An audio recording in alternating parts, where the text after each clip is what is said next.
রাধে রাধে বন্ধুরা, আমাদের healthy and unhealthy চ্যানেলে আপনাদের সকলকে স্বাগত জানাই। আজকে আমরা বানাচ্ছি এগ ওভার ইজি। তো দুবার আমরা বানানোর চেষ্টা করেছি দুটো প্রসেসে। প্রথম প্রসেসটা আমাদের ঠিকঠাক হয়নি, এই যে দেখে নাও ভিডিওতে। আর দ্বিতীয়টা কী করে সফল হয়েছে চলো জানা যাক। প্রথমে ফ্রাইং প্যানে সামান্য একটু তেল দিতে হবে, রিফাইন তেল দিয়ে ডিমটাকে ফাটিয়ে নিতে হবে, কুসুমটা যেন ঠিকঠাক থাকে। আর তারপরে সামান্য একটু প্যানের মধ্যে জল দিয়ে, ডিমের ওপরে না, ডিমের সাইডে জল দিয়ে তারপরে একটা কভার করে দিতে হবে। ওটাকে কভার করে মোটামুটি 2 মিনিট লো ফ্লেমে ওটাকে কুক করে নিতে হবে। তারপরে ঢাকাটা তুলে নিয়ে দেখবেন ঠিক এরকম ডিম তৈরি হয়ে গেছে।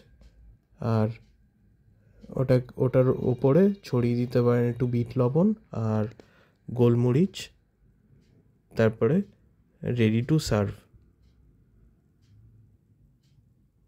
এবারে দেখুন যে এর ভিতরের যে ইয়োগটা, কুসুমটা কত সুন্দর বেরিয়ে যাচ্ছে।